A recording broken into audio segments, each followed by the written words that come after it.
Le consommateur qui achète le Gaulois, il est complètement dans l'ignorance. Il ne sait pas du tout qu'est-ce qu'il y a dans la barquette. S'il savait comment que ça a été produit, il ne l'achèterait pas. Et il s'en irait dans un autre rayon. Autant manger du poireau ou des carottes que manger ça. Hein. Je vous le dis que ce serait meilleur pour eux.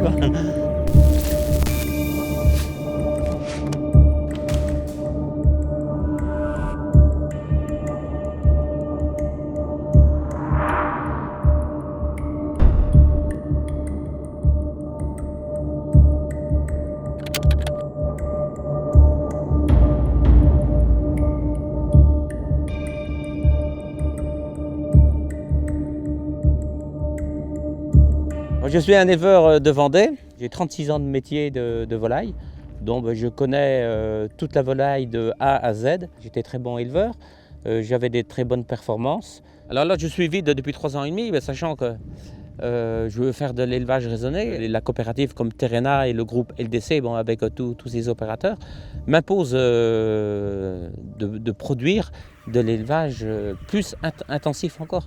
Tu fais ce qu'on te dit, tu fais de la volaille industrielle, tu élèves 22 poulets de 2 kg au mètre carré.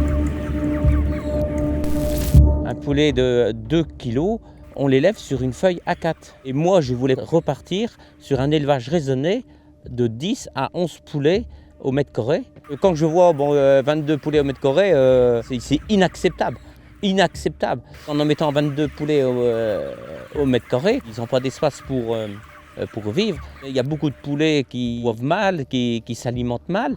La croissance, elle est très rapide. Le squelette, il ne suit pas vis-à-vis de la croissance. Et puis, c'est des poulets qui tombent par terre, où il y a une patte de travers. Il y en a qui ne se relèvent pas. Ils vivent carrément tout en dessous du sol.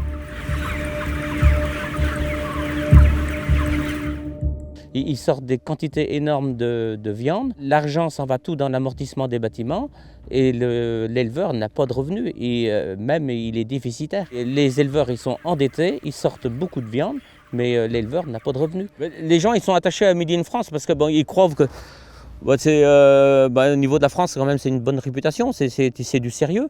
Et c'est surtout ça. Quand on regarde la publicité à la télé, c'est que de la publicité mensongère. Comme le Gaulois, 12 France, tout ça. Les gens, ils sont complètement aveuglés. Aujourd'hui, l'éleveur, c'est un esclave. Hein. Lui, il ne décide rien du tout. Il ne décide pas la souche, il ne décide pas son aliment, il ne décide rien du tout. Il ne décide même pas son prix. Il est condamné à travailler et produire au maximum. Ce que je dirais aux dirigeants d'LDC, c'est que moi, personnellement, j'aurais honte de faire bouffer de la bouffe comme ça aux gens. Et c'est pas du tout pour la santé humaine des gens. Et c'est un non-respect total. Les élevages intensifs, il faut que ça s'arrête. Il faudrait arrêter les constructions, la rénovation des élevages.